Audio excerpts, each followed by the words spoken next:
com esse mover da graça de Deus na vida de cada um de nós.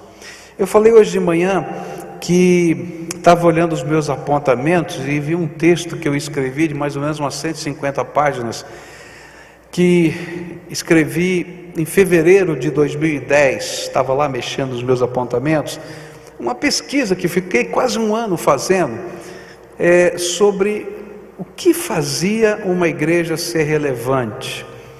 E aí então eu fui olhar primeiro 3 campos que eu queria olhar. Primeiro na história da igreja, na história especialmente da igreja na América Latina e no Brasil, e tentava ver nos vários momentos históricos o que fez a igreja ser relevante. Depois olhei para a sociologia e tentava descobrir, à luz da sociologia, o que os cientistas sociais falavam sobre relevância e o que a gente podia encontrar sobre a relevância da igreja na opinião deles. Depois fui para a teologia, depois na teologia então olhei vários teólogos, escolhi 10 teólogos e fui trabalhando no pensamento deles, e aí terminei com a Bíblia, olhando para a Bíblia e dizendo, bom, e agora, à luz de tudo isso, o que aprendo da palavra? E é interessante que, se eu pudesse resumir aquelas 150 páginas, eu resumiria nessa frase. Na verdade foi isso que eu escrevi, que a resposta parece ser muito simples quando a gente olha para todos esses campos. É que a igreja relevante é aquela que revela a resposta de Jesus para as necessidades das pessoas em todas as suas dimensões, em todos os aspectos da vida humana, porque Jesus tem uma resposta para todas as dimensões da vida. E quando a gente olha para tudo isso, a gente diz assim, olha, a igreja só pode ser importante numa época, num contexto, se ela trouxer essa resposta de Jesus para as demandas que estão acontecendo naquele tempo.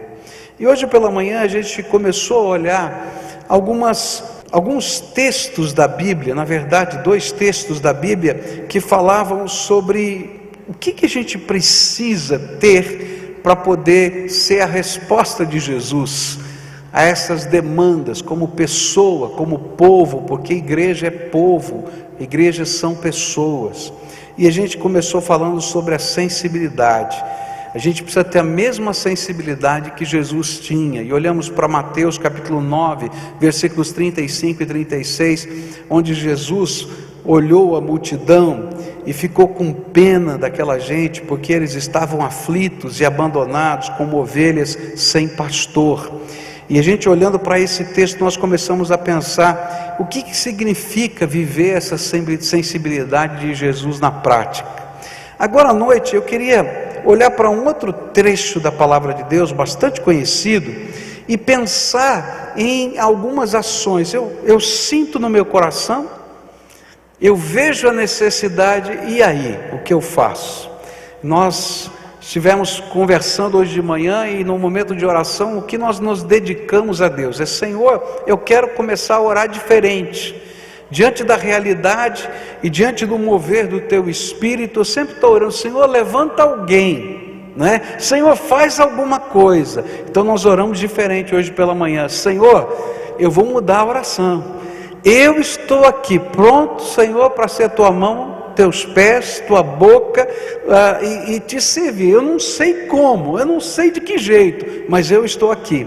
Mas agora à noite eu quero dar algumas dicas da palavra de Deus, de como a gente dá os primeiros passos nesse processo de fazer esse engajamento de amor prático na vida do dia a dia nosso. Porque só sensibilidade não é suficiente. Então abra sua Bíblia aí em Lucas capítulo 10, na parábola do bom samaritano, e eu vou ler o final dessa parábola. Você conhece essa parábola? Eu vou ler o final dela, e a gente vai meditar em algumas ações práticas que nós podemos tomar quando o Espírito de Deus nos move, diante da realidade, e a gente precisa ter a resposta a essas demandas do dia a dia. Lucas 10, a partir do verso 33, diz assim a palavra do Senhor: Mas um samaritano que estava viajando por aquele caminho chegou até ali, e quando viu o homem, ficou com muita pena dele. E então chegou perto dele, limpou os seus ferimentos com azeite e vinho, e em seguida os enfaixou, e depois disso o samaritano colocou-o no seu próprio animal e o levou para uma pensão onde cuidou dele. E no dia seguinte entregou 2 moedas de prata ao dono da pensão, dizendo: tome conta dele, e quando eu passar por aqui, na volta, pagarei o que você gastar a mais com ele.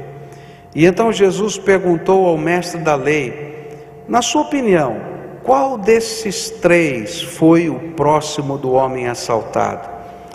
Aquele que o socorreu, respondeu o mestre da lei. E Jesus disse: pois vá e faça a mesma coisa.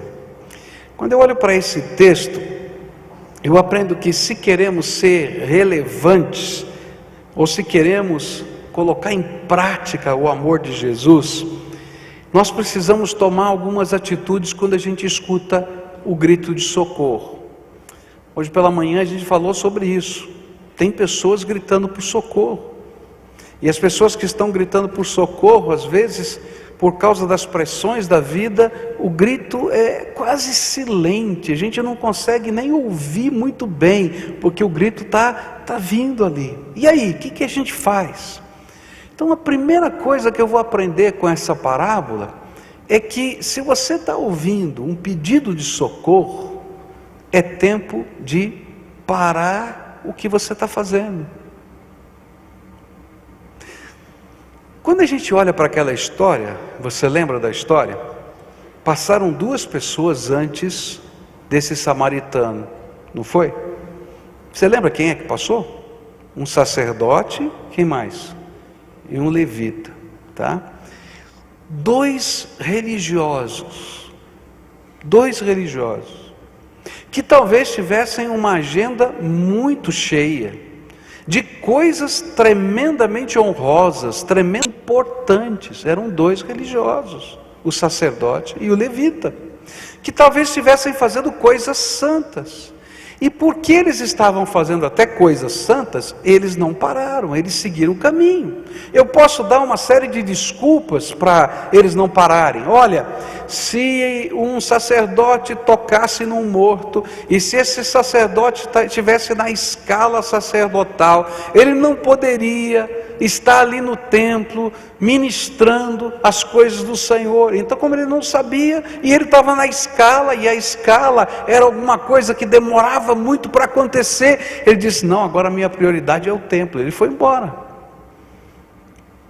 Mas havia um grito de socorro ali.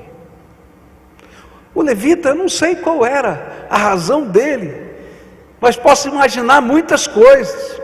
Eu estava vendo um desenho animado para ver se a gente ia assistir, mas aí o culto estava muito complicado, muito longo. Eu tirei o desenho animado, e na história do desenho animado que eu ia mostrar para vocês, mostrava o levita com medo dos bandidos. E às vezes a gente realmente não faz nada porque a gente tem medo de enfrentar algumas circunstâncias.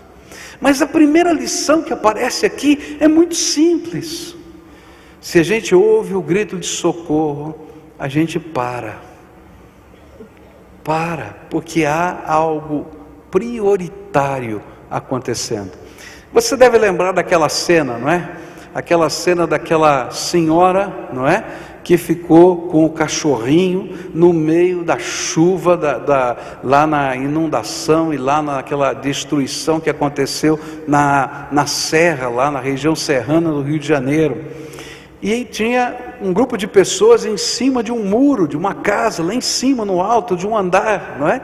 E eles estavam vendo que a água ia carregar o cachorrinho e a senhora junto. Naquela hora não dava para fazer muita coisa. A única coisa que eles puderam fazer foi jogar a corda. Lembra disso? Foi jogar a corda, amarrar a corda em algum lugar, depois devagar tentar puxar aquela corda. E olha, se você já tentou puxar uma corda com alguém pendurado, você vai ver a força que tem que fazer. Não sei quem já fez isso, levanta a mão, quero ver. Alguns poucos, mas não é força que tem que fazer, é muita força, não é? Mas você já pensou se eles estivessem preocupados só em socorrer os móveis da casa dele, que estava chovendo, se eles estivessem preocupados em fazer outras coisas, e naquela hora não tivessem parado, a mulher e o cachorrinho teriam morrido. Então a primeira coisa que a gente vai aprender na palavra de Deus é que quando a gente escuta o grito de socorro, a gente tem que parar, e a gente tem que entender que aquele é o momento da prioridade, e a gente tem que entrar no meio desse processo, porque se a gente não fizer isso, talvez a gente não tenha mais tempo. A gente não tenha mais tempo, a gente precisa parar. Eu estive pregando na igreja de um pastor conhecido meu, o pastor Wander, ele já esteve pregando aqui na nossa igreja, e ele me falou naquela ocasião do momento mais precioso que ele viveu como pastor daquela igreja. Ele falou que durante, se não me engano, o ano passado houve uma outra inundação na cidade do Rio de Janeiro, e aí então ele desafiou a igreja a trazer coisas para dentro da igreja, doações, roupas, alimentos, material de limpeza, e eles têm uma tenda muito bonita, que é onde eles fazem a cantina da igreja, bem na frente da igreja, e ele disse, olha, aquela tenda ficou lotada de doações. Durante a semana o povo vinha trazendo, os vizinhos vinham trazendo, e quando chegou o domingo todos estavam lá para o culto, uma multidão como essa. E ele disse assim, gente, hoje o culto vai ser na rua. Ele fez uma leitura bíblica, orou, e disse assim, ali na frente tem os introdutores, eles estão preparados para dar a missão para cada um de vocês. Você vai pegar o seu carro e você vai para as regiões que estão precisando de ajuda, e você vai levar todo o socorro que você puder. E aí começou a aparecer aquele povo, E ele disse assim, era a coisa mais estranha, porque eles não estavam preparados, e apareceram aquelas senhoras com um salto alto. Eu vi uma hoje que tinha um salto desse tamanho, fininho assim, eu falei assim, como é que se equilibra naquilo? Eu vi mesmo, aqui, Aí, você também viu, tá bom. Gente, eu estava lá, aquele povo lá com aquela roupa toda bonita, e ele disse assim, olha, eu nunca vi a igreja tão feliz, porque eles entraram no meio da inundação, com aquela roupa do jeito que estavam, e foram levar o socorro, porque quando a gente ouve o grito de socorro, o que a gente faz? A gente para, porque não dá tempo. Então, se você estiver ouvindo a voz do Espírito no teu coração, se o Espírito de Deus está te mostrando uma realidade, você só vai poder fazer a obra do Espírito, aquilo que Deus quer que você faça, em atendimento a essa voz de socorro, se você entender a prioridade e parar. Se você esperar se aposentar, esse povo já morreu. Tem alguns que dizem assim, não, quando eu me aposentar eu vou me dedicar à obra do Senhor. Meu querido, até você se aposentar já morreu um mundo de gente. Enquanto a gente está vivendo, enquanto a gente está na jornada da vida, enquanto a gente está no caminho, enquanto a gente está trabalhando, enquanto a gente está educando os filhos, enquanto a gente está vivendo, a gente vai parar diante das realidades e vai ser mão de Jesus, vai ser pé de Jesus, vai ser boca de Jesus, vai ser bênção de Deus nessa terra. Porque se não for assim, queridos, não vai adiantar. Não vai adiantar. Depois que o sacerdote tivesse cumprido a sua missão no templo, se ele quisesse voltar ali, talvez não desse mais tempo para salvar a vida daquele homem. Por isso um samaritano passou. E ele devia ter muita coisa para fazer, mas ele entendeu que Deus tinha uma prioridade para ele. Sabe, nós precisamos entender que existem coisas que estão acontecendo que não dá para a gente esperar. Não dá. Alguns meses atrás, Michel foi fazer um sepultamento de um menino, um jovem de 17, 18 anos de idade, talvez um pouco mais. que tinha sido morto num dos bairros de Curitiba com 13 tiros. 13 tiros. Quem convidou para ir fazer o sepultamento foi o primo dele, um menino que é membro agora da nossa igreja. Esse menino estava do lado do meu filho e disse assim: pastor, se eu não tivesse recebido Jesus, o senhor estaria fazendo talvez um enterro de mais um aqui do lado, porque eu era carne e unha com meu primo, eu fazia tudo o que ele fazia, e muito certeiramente, com certeza, eu estaria aqui do lado, porque aqueles que o apagaram por causa de droga e tudo mais, teriam feito isso comigo também. Há coisas que não dá tempo, a gente tem que fazer já. O tempo que Deus nos dá para realizar alguma coisa é hoje, não é amanhã.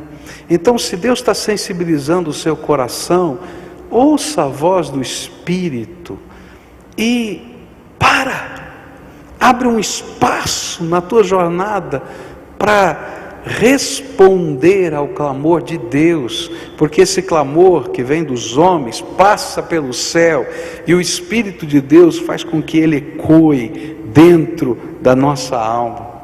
A segunda coisa que eu aprendo aqui nesse texto, para mim tão simples, muito simples, não tem segredo nenhum. Esse homem não somente parou, mas ele tratou daquele que tinha sofrido a agressão. Às vezes a gente para olhar, a gente para ver o que está acontecendo e fica chorando pelos cantos, não é? Olha que coisa horrível que aconteceu, e a gente começa a criticar um, criticar o outro, e critica o governo, e critica a igreja, não é? Alguns dizem assim: essa igreja não faz nada na obra social. Uma vez um rapaz veio falar para mim assim: a igreja não faz nada na obra social. Eu falei assim: o que você acha que a igreja devia fazer? Tem tanta gente pobre, passando fome. Eu falei assim: venha terça-feira aqui cozinhar para a gente a sopa, você quer ir? Falei: não posso. Então venha às 6 horas, que é a hora que a gente distribui a sopa. Você sai do serviço, vem: eu não posso porque eu tenho que fazer não sei o quê. Eu falei: filho, então você não quer fazer nada não. Que dia da semana você tem para fazer alguma coisa? Não, agora estou trabalhando muito. Então, querido, a igreja que não está fazendo nada é você, porque tem gente que é parte dessa igreja que está fazendo tudo que pode, que já parou e está tratando. Então a gente tem que parar de olhar e colocar a mão na massa. E é isso que aconteceu com esse homem. Esse homem parou, viu que estava lá caído, e ele foi tratar as feridas. Ele pegou o vinho, ele pegou o azeite, ele começou a fazer curativos. Ele sabia talvez que ele não tivesse toda a competência para curar alguém, mas ele estava fazendo o seu melhor. Esse era o seu papel, fazer o seu melhor. E é isso que eu entendo que é missão nossa como povo de Deus, quando a gente vê e vai aonde as coisas estão acontecendo para tratar das feridas. Tratar das feridas. O que eu entendo que a palavra de Deus nos ensina é que o evangelho não é contemplativo, que a gente fica olhando só para o céu e cantando louvores, ainda que eu adore cantar louvores, mas tem uma hora que o Espírito Santo diz assim: levanta e faz alguma coisa no meu nome. E aí a gente vai entrar às vezes em lugares mal cheirosos, a gente vai entrar às vezes no meio de uma confusão. Queridos, você não vai imaginar onde você vai parar. No mínimo eu já tomei 4 armas de pessoas. Gente que ia fazer besteira, gente que ia matar alguém, tá? E o Espírito de Deus me colocou lá. Eu vou fazer o quê? Vou chamar a polícia? Eu vou lá, em nome de Jesus. Rapaz, você não tem condição de dar essa arma aqui para mim. O que você vai fazer, pastor? Sei lá o que eu vou fazer. Eu vou entregar para a polícia, eu vou entregar para quê? Mas você não vai ficar. Não, pastor, eu paguei não sei o quê. Não presta, esse negócio vai embora. Uai, você é louco, pastor? Sou. Mas aquela hora era hora, não tinha outro dia. No dia seguinte era perigoso demais. Você está entendendo? Tem coisas que Deus coloca na nossa vida que a gente tem que entrar naquele contexto, entrar na situação para fazer diferença. E como faz diferença? Como faz diferença? Graças a Deus ninguém morreu, aleluia. E é quase que uma desgraça ia acontecer naquelas 4 situações. Graças a Deus. Por quê? Porque a gente tem que parar. E a gente tem que entrar naquelas circunstâncias para fazer diferença naquele contexto. A graça de Deus é muito maior do que você pode entender. E essa graça se manifesta através de gente simples, que ouve o clamor do Espírito e vai na direção de encontro àquelas necessidades com as respostas do Senhor Jesus. E sabe, às vezes a gente imagina que as respostas são muito complicadas. Muito complicado, pastor.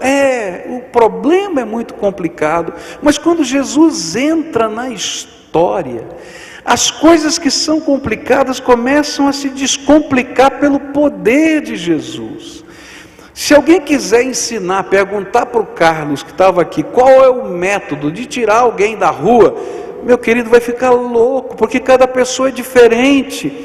O importante é que tinha alguém naquela hora lançando a semente, e essa semente é poderosa, e esse Senhor é poderoso, e coisas tremendas de Deus acontecem. E que não dependem da gente. Dependem sim, no sentido de a gente estar no lugar certo, na hora certa, para ser instrumento de Deus. Mas o poder é dele, a intervenção é dele, o milagre é dele. Eu não posso fazer muito mais do que aquele samaritano. Descer do animal que está me carregando, parar no meio do caminho, juntar um pouquinho das coisas que eu tenho, e fazer um curativo. Eu não tenho mais competência do que isso. Mas Deus pode usar essas pequenas coisas para fazer algo muito maior do que eu posso imaginar. E é isso que a Bíblia está tentando nos dizer, que a gente se envolva nos processos da graça de Deus. A terceira coisa é muito simples também, mas a gente às vezes não gosta dessa terceira, e você vai ver por quê. Aquele homem parou, não é isso? Ele tratou, não foi? E depois, o que ele fez? Levou para a hospedaria, foi cuidar. E o que ele fez lá na hospedaria? Como é que foi? Vocês estão falando baixinho, né? Por quê? Está com medo de falar o que ele fez. O que ele fez lá? Não entendeu ainda, vou ter que contar a história toda de novo. Como é que é? Foi lá e pagou a conta. Vamos dizer juntos? 1, 2, 3. Sabe por que a gente não se envolve? Porque dá trabalho. Sabe por que a gente não se envolve? Porque a gente vai pagar a conta. Agora, vale a pena pagar a conta. Vale a pena pagar a conta. Não entendam errado o que eu vou falar aqui para vocês, tá? Eu não estou falando que a gente tem que fazer negócio com Deus, ou que alguém vai ficar rico, não é nada disso, não entendo errado. Mas você sabe, vou dizer uma coisa que eu creio. Toda vez que Jesus falou sobre dinheiro, no Novo Testamento, ele não usou a expressão dinheiro. Ele usou, na verdade, no Sermão da Montanha, a expressão mamon, que era uma divindade adorada naqueles tempos, que era a divindade da sorte e da fortuna. Tá? E ele estava dizendo alguma coisa assim, não é? Que não dá para servir a dois senhores. Ou você serve a Deus, ou você serve a mamon. Não dá para ficar dividido.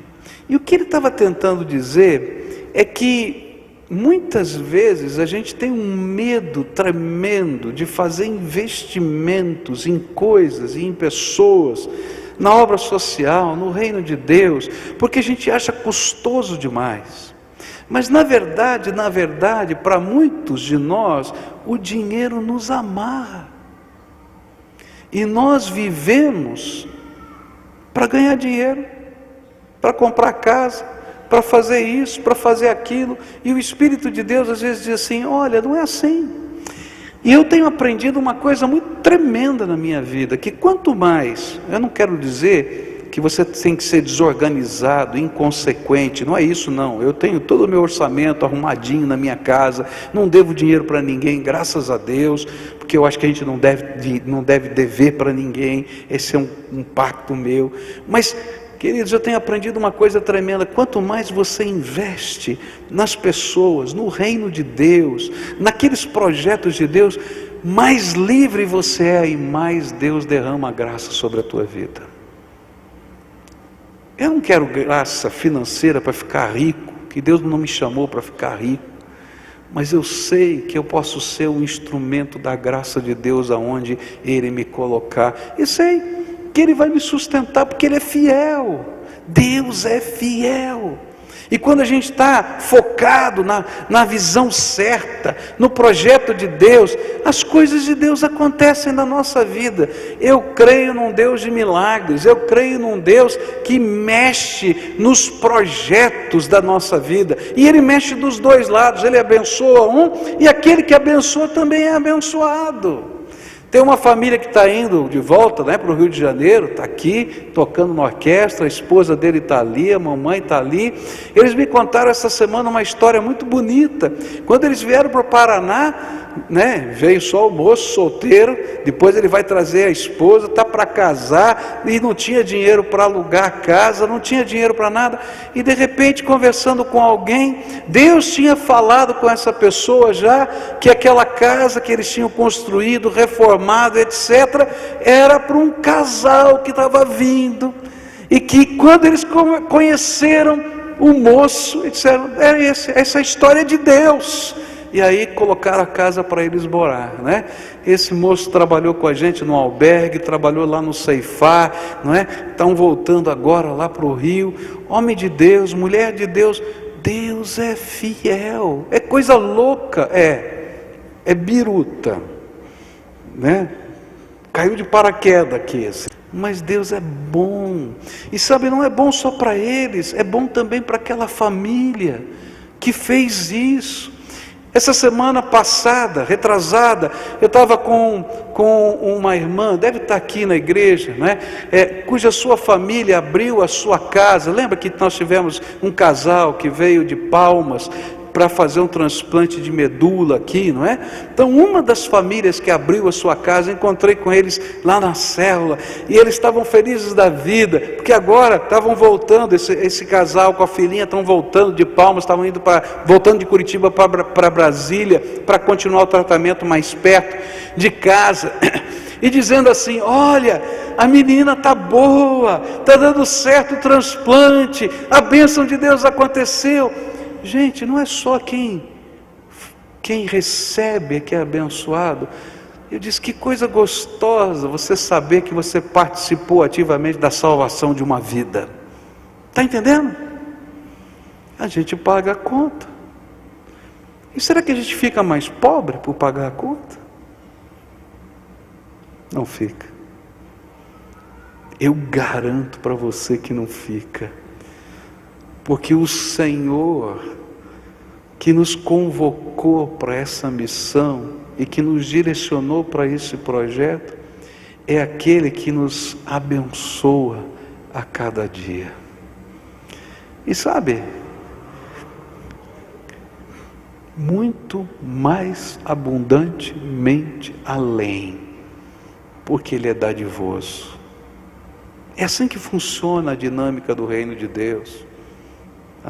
A gente vai e vê alguém passando necessidade e divide o que a gente tem.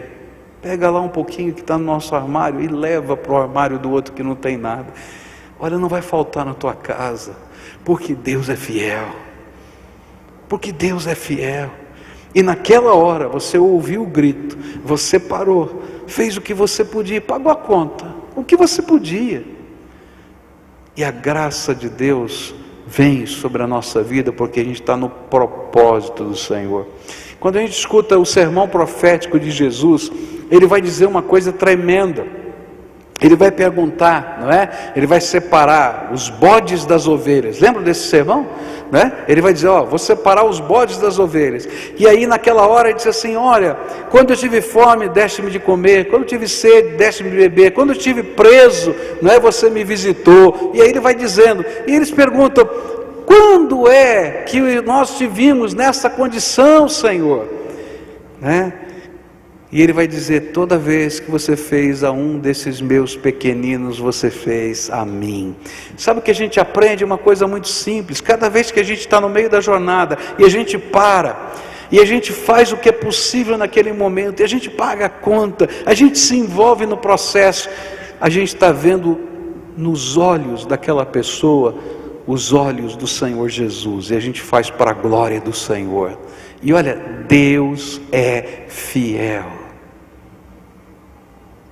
Ele se alegra.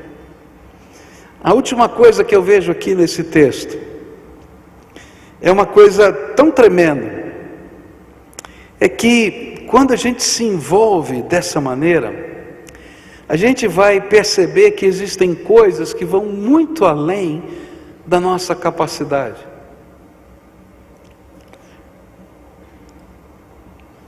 Eu posso parar?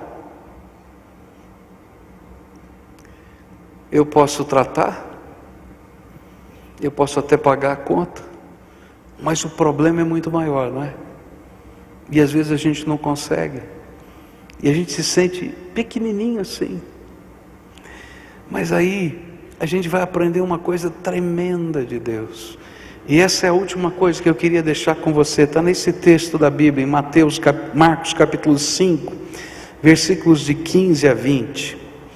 Diz assim a Bíblia: quando chegaram perto de Jesus, viram um homem que antes estava dominado por demônios, e ficaram espantados, porque ele estava sentado, vestido no seu perfeito juízo. E os que tinham visto tudo aquilo lhes contaram o que havia acontecido com o homem e com os porcos. E então começaram a pedir com insistência a Jesus que saísse da terra deles. E quando ele estava entrando no barco, o homem curado pediu com insistência: me deixe ir com o Senhor. Mas Jesus não deixou e disse: volte a casa e conte aos seus parentes o que o Senhor lhe fez e como ele foi bom para você. E então ele foi embora e contava na região das 10 cidades o que Jesus tinha feito por ele, e todos ficaram admirados.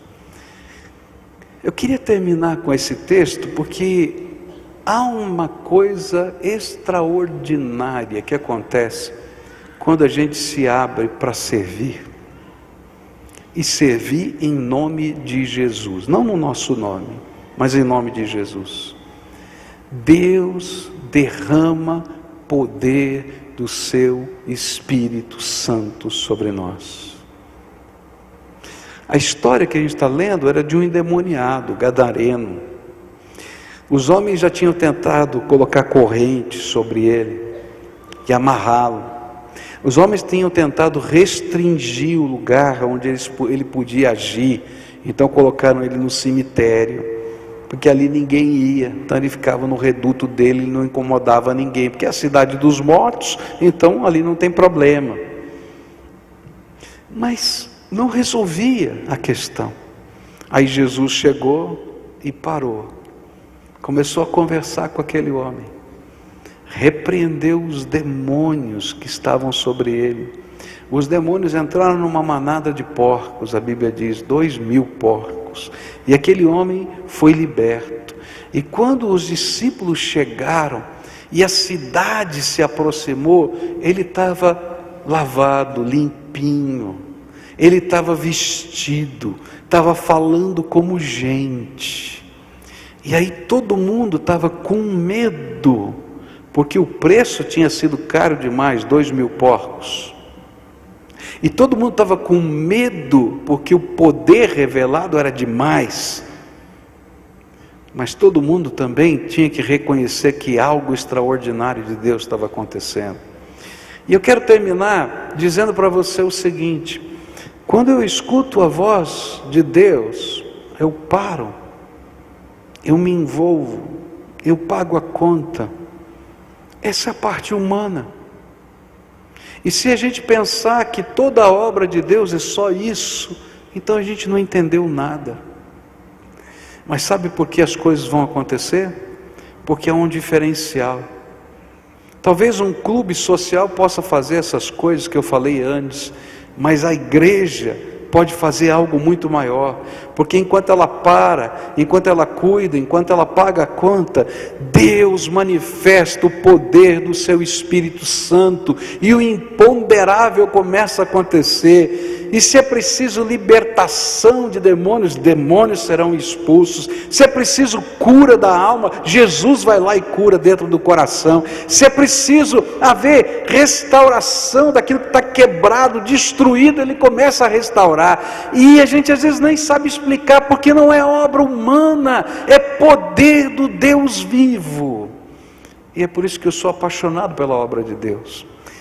Eu não conheço a história de cada um de vocês, eu conheço só a história de alguns, mas eu sei que a maioria de vocês estão aqui porque vocês são a prova viva do que eu estou falando é verdade, porque um dia alguém parou no meio do seu caminho, no lugar em que você estava, apresentou o amor e a graça de Deus para você de alguma maneira, se envolveu, cuidou de você, e o imponderável que essa pessoa não pode fazer, que um pastor não pode fazer, que uma igreja não pode fazer, Jesus fez, que foi mexer na história da tua vida, reconstruir, começar de novo. E o Senhor está dizendo: eu quero te dar essa mesma graça, para você dividir esse poder com os outros, para você se envolver com o pequenininho, com aquele que é adolescente, com o grande, com o idoso, conforme o clamor que Ele permite que você escute. E aí, alguns vão temer, porque vão dizer assim: como é que acontece um negócio desse? Explica para mim. E você não vai ter explicação, porque a graça veio do céu, é o poder do Espírito Santo de Deus. Agora tem alguém ali, e alguém vai dizer: mas eu estou fazendo a mesma coisa, o que falta? E você vai poder dizer: falta o principal, é a graça de Jesus, que vai além das capacidades humanas.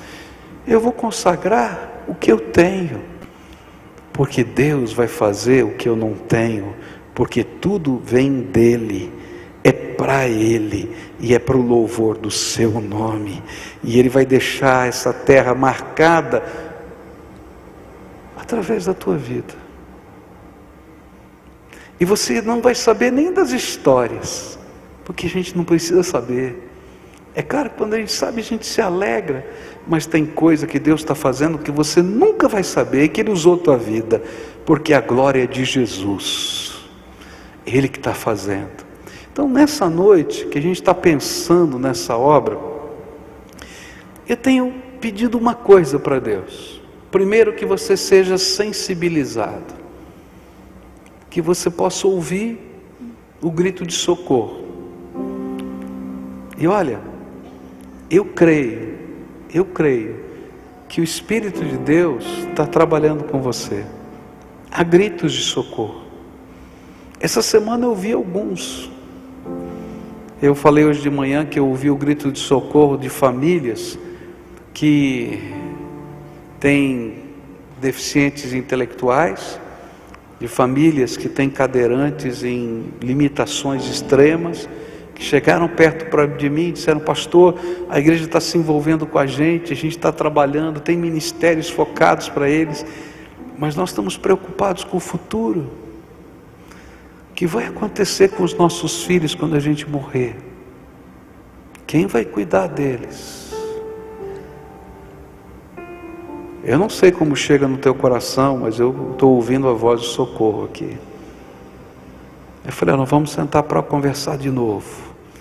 Eu não tenho a resposta, mas eu vou parar para nesse caminho a gente se envolver de alguma maneira. Eu não sei o que Deus vai fazer, não entendo nada. Ainda disse para eles: não entendo nada disso, vocês têm que me explicar. Mas se essa voz está chegando, eu quero estar junto. Me liga o Eliezer, que está dirigindo uma congregação hoje. Diz: pastor, fala aí para a igreja, que os nossos irmãos das 7 congregações que a gente tem no sudoeste do Paraná, veio um vendaval, destelhou as telhas da cidade quase inteira. Eles estão precisando de telha, estão precisando de material de limpeza, estão precisando de roupa, estão precisando de comida. E eu fiquei pensando: Senhor, misericórdia, são quase 700 quilômetros daqui lá, como é que eu vou levar esse negócio todo? Mas a gente tem que parar, não é verdade? E a gente vai fazer o que é a nossa parte, e as coisas de Deus vão acontecer de alguma maneira, porque a gente se envolve nos projetos do Senhor. Às vezes são coisas grandes demais. Eu quero que Deus sensibilize o meu e o seu coração para a gente ouvir a voz do Espírito. Mas eu quero ir além nessa noite. Cada um de nós recebeu um dom do Espírito. Você pode imaginar o que vai acontecer se cada pessoa que está aqui, que recebeu Jesus como Senhor e Salvador da sua vida, foi selado com o Espírito Santo da promessa, e por causa disso tem um dom do Espírito. Se cada um começasse a se envolver num projeto, num ministério para a glória de Deus, e deixasse de ser aquele tipo de crente que só lembra de Deus no domingo, para estar no meio do caminho como o samaritano, fazendo diferença no meio da jornada da vida. Eu tenho certeza que alguma coisa tremenda de Deus ia acontecer.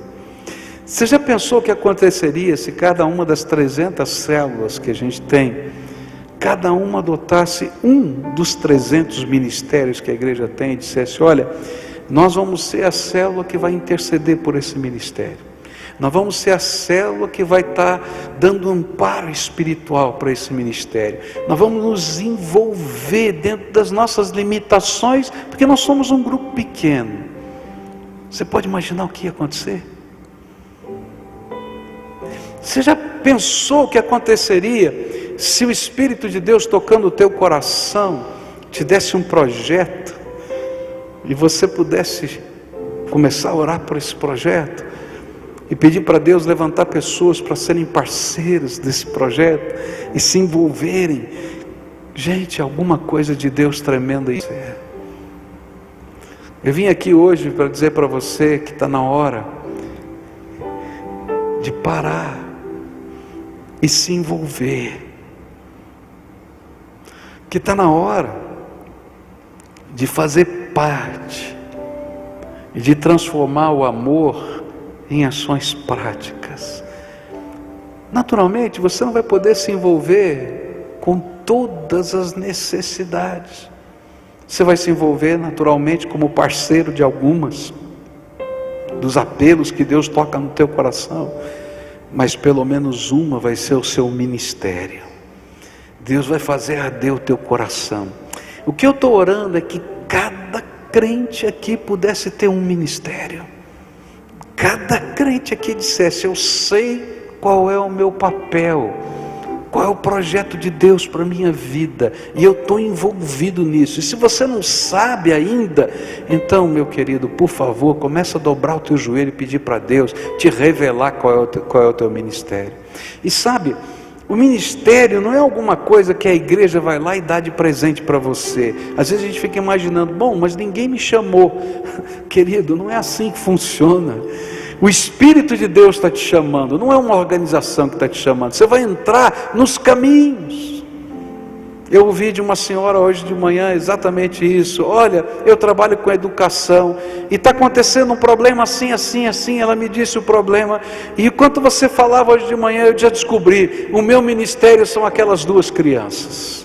Eu falei: aleluia, graças a Deus. Você entendeu? O que é que Deus está falando com você? Eu queria terminar esse culto dedicando a tua vida ao Senhor. Foi o que a gente fez hoje de manhã. E eu queria dedicar a tua vida ao Senhor. Alguns aqui já têm o seu ministério, e talvez Deus vai pedir mais, porque na parábola dos talentos Funciona assim. Aquele que tinha mais, lembra? Porque trabalhou bem os dons e os talentos que Deus tinha dado para ele, Deus entrega mais ainda. E é assim que funciona no reino de Deus. Se você faz um bom trabalho, o pagamento do reino para um bom trabalho é mais trabalho. Eu vou arrumar mais trabalho para você, pode ter certeza. Mas isso é elogio de Deus, então Ele vai te dar mais trabalho. Pode ter certeza disso. É assim que funciona. Agora, se você é daqueles que pega o seu talento e enterra no fundo do quintal, Deus vai lá e tira aquele talento, porque Ele está desperdiçando a unção do Espírito sobre a tua vida. Essa é a verdade. Então hoje, eu queria que a gente pegasse o nosso talento. Eu não sei o que é, você sabe. Dizer: Senhor, agora aquilo que é capacitação, aquilo que é unção, eu quero pedir para o Senhor transformar em ação. Porque toda unção que se transforma em ação vira ministério, serviço no reino de Deus. E você vai perguntar: Senhor, eu não sei qual é. Então você vai agora entrar no teu quarto, falar com o Todo-Poderoso, porque a unção veio dele e a missão virá dele. E os recursos, as ideias, as pessoas virão dele também. Porque é Ele que está trabalhando no meio do seu povo. Por isso que não vai funcionar um planejamento estratégico numa igreja. Não vai. Porque Deus está fazendo levantar os ministérios assim. A gente, quando vai ver, está correndo atrás. Porque Deus já foi na frente. Porque se dependesse da cabeça da gente, ia muito devagar. Então Deus está fazendo segundo a ideia dele. Então sabe o que Ele quer? É que você diga: Senhor, está aqui o meu talento. Está aqui o que eu sei fazer. Você já pensou? Eu fiquei pensando aqui, eu sou doido, hein? Tá? Você já pensou se a gente pudesse construir por mês uma casa popular e dar de presente para quem não tem onde morar? Pastor, o senhor é maluco. Mas você já viu quanta gente que sabe trabalhar com essas coisas? Que a gente pudesse fazer um mutirão uma vez por mês, em uma semana, lá no final de semana, lá ou dois, a gente construir aquela casa. Não é impossível. Você já pensou se a gente fizesse um mutirão? A ideia está na tua cabeça, porque o dom e o talento é teu. Está entendendo? E a gente consagra ao Senhor o nosso dom, o nosso talento. E Ele transforma o dom, que é capacitação, em mobilização e ação. Você está entendendo onde eu quero chegar? Está na hora de servir, de ouvir o clamor, de parar e deixar Deus usar a tua vida e não só construir a tua vida, os teus sonhos, e deixar Deus construir os sonhos dele através da nossa vida. Eu quero orar pelas pessoas que o Espírito Santo hoje estão falando. Você está ouvindo a voz de Deus no teu coração? Você consegue perceber? Tá? Deus está falando para você: quero te usar como meu ministro, como meu servo, e vou usar os dons e talentos que você tem, e vou começar alguma coisa pequena, mas você não se surpreenda, só vai ficar grande, porque o Deus que vai estar te capacitando, te ungindo, é infinito. Então, se você está ouvindo a voz do Espírito, eu quero consagrar a tua vida, dedicar ao Senhor a tua vida como ministro do reino. Um dia, quando eu dediquei a minha vida ao ministério pastoral, vieram pastores e colocaram a mão sobre a minha cabeça. Parece tão simples isso, né? Mas para mim, naquele momento, Deus estava me revestindo de graça, me capacitando para fazer algo que era muito maior do que eu. Eu tinha 21 anos de idade. Pastorear gente. E olha que gente é complicada. Eu garanto para você. Mas é graça de Deus. Então hoje eu quero levantar minha mão e orar por você, e dedicar a tua vida para você ser ministro de Deus. Não para ser pastor, talvez algum seja, mas ministro de Deus, que vai usar o dom e o talento e vai começar a orar para saber, bater na porta do céu, qual é a minha tarefa, o que é que o Senhor tem para mim. Eu vou bater na tua porta, Senhor, e você vai começar a ouvir os clamores que estão à tua volta, e Deus vai dizer: você é a resposta, vai. Se você está ouvindo a voz do Espírito e quer que eu dedique a sua vida ao Senhor nesse sentido, fique em pé no lugar que você está, porque eu quero orar por você. Quero dedicar a tua vida, os teus dons, os teus talentos, e dizendo assim: Jesus, faz parar, faz o olho crescer, faz o ouvido perceber, dá o poder do Espírito para essa obra acontecer. Senhor Jesus, eu quero orar por esses meus irmãos amados. Quero te pedir que venha sensibilidade do alto. Quero te pedir, Senhor, que não venha apenas o sentimento, mas que venha também a capacidade de organizar a vida para parar no meio da jornada. A capacidade, Senhor, para tratar do coração, da alma das pessoas. A capacidade, Senhor, para pagar a conta, mas acima de tudo, o poder que vai além da capacidade do Teu Espírito Santo, para fazer, Senhor, coisas que a gente não consegue nem imaginar, porque o Senhor é o Deus dos milagres, e essas coisas serão grandes, Senhor, porque Tu és grande, e é para revelar a Tua glória. Ó Senhor, não permita que a vaidade, que o orgulho, que o medo, Senhor, que essa paralisação nos impeça de dar os próximos passos. Mas eu quero te pedir, Senhor, fala conosco, toca o nosso coração, mexe com a nossa alma. Senhor, revela, Senhor, não sei de que maneira, mas revela o Teu propósito, e que a gente seja, Senhor, envolvido por esse sonho, por essa visão, por esse propósito, Senhor, e que o Senhor esteja nos fazendo ser instrumentos da Tua graça. Agora, como povo, como coletividade, como igreja, ajuda-nos, Senhor, a sermos os motivadores desses tantos ministérios. Ajuda-nos, Senhor, a sermos os sustentadores. Ajuda-nos, Senhor, a sermos, Senhor, como povo, aqueles que se alegram nas pequenas e nas grandes coisas que o Senhor vai fazer, porque cremos que tudo vem do Senhor, que tudo é para o Senhor e que tudo é para o louvor do Teu nome. Então, Senhor, faz-nos ser igreja relevante, através, Senhor, de ações relevantes, que glorifiquem o Teu nome e abençoem vidas. É aquilo que nós oramos no precioso nome de Jesus. Amém e amém. Todo o povo de Deus está de pé agora, e a gente vai adorar o Senhor Jesus.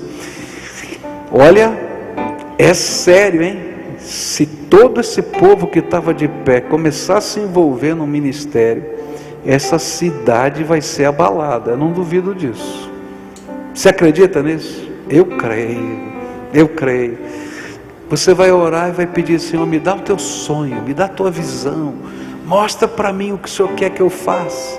Começa a andar no teu bairro, nas ruas, lá no teu serviço, e diz: Senhor, o que o Senhor já está fazendo aqui? E o Senhor precisa de mim, eu estou me candidatando, Senhor. E você vai ver como Ele já foi na tua frente, Ele já está fazendo. Eu é que estou atrasado, você também.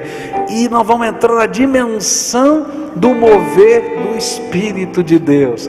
E isso dá uma alegria, porque a gente vai ver os milagres do Senhor. Canta conosco e adora o Senhor junto com a gente.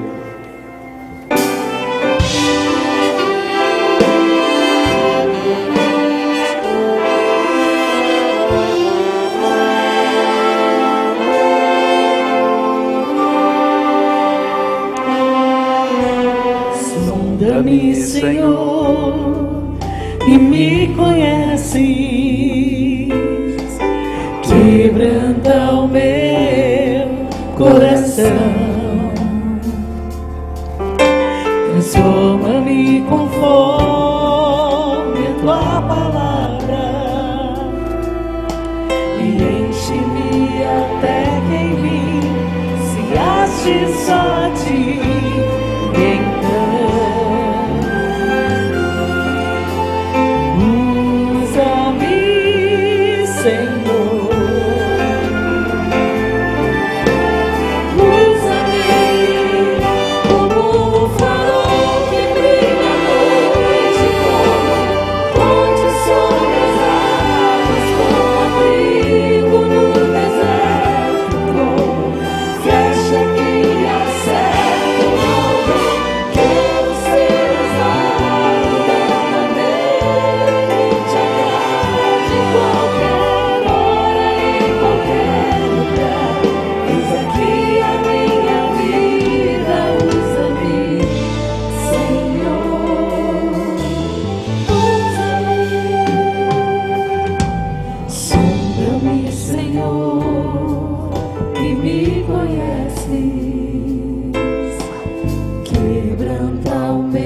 só a ti.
Agora é hora de fazer a prova.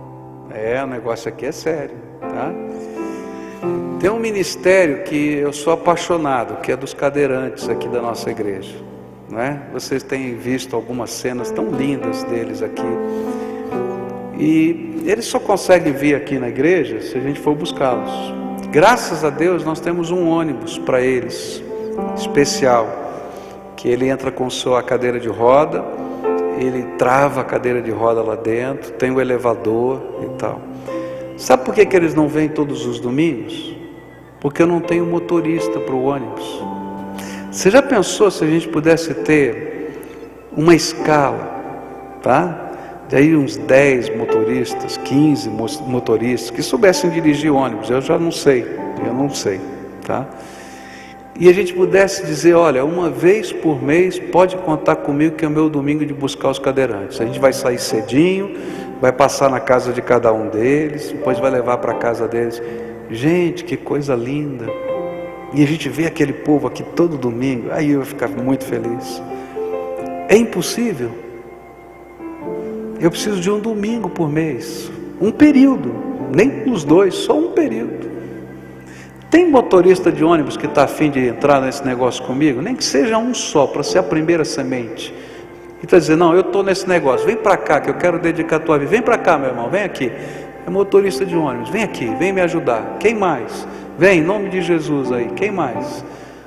Nós vamos começar esse ministério, domingo que vem já vai começar, pela graça de Deus, né? Olha aí que benção, já temos aqui, ó, oh, aleluia, aleluia, sobe aqui, vem aqui, aqui, ó, chega aqui, olha que benção, olha aqui, que benção, graças a Deus,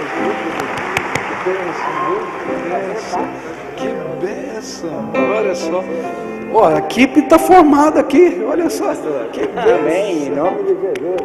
Eu estava esperando essa oportunidade para fazer alguma coisa. Então vamos começar. Aleluia, não é? Gente, E durante a semana eu faço para minha mãe.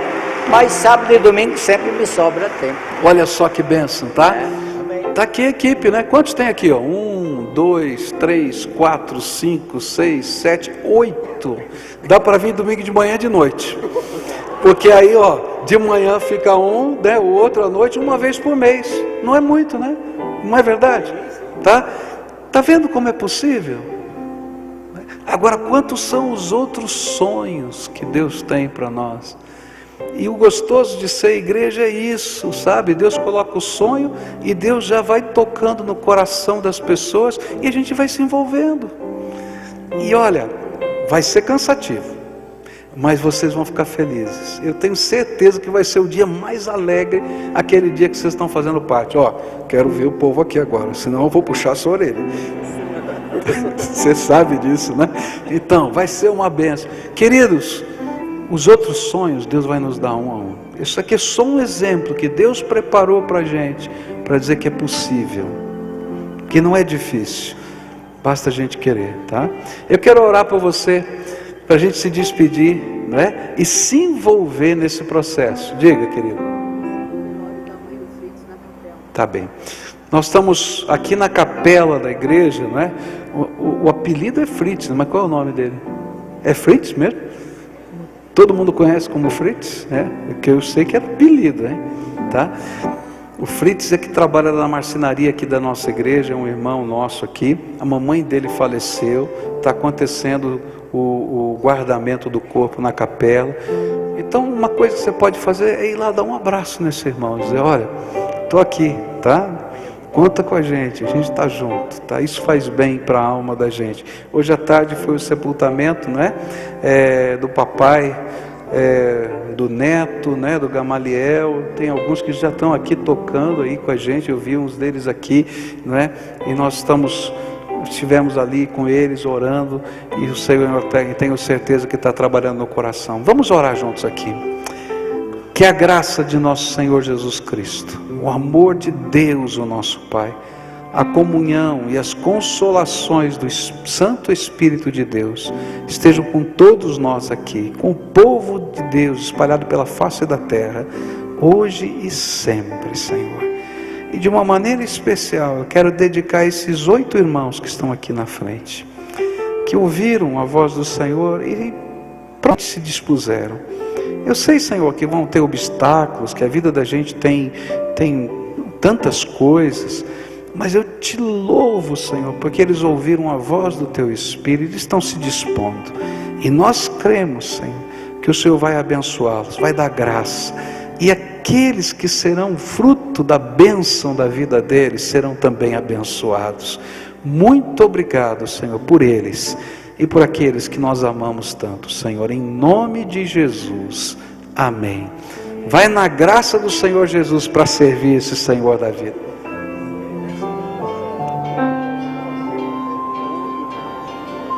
Fazer qual é o domingo do mês que vocês podem, se de manhã, isso, de manhã ou de noite, depois a gente vai... Pode fazer de manhã, de noite, não. Não.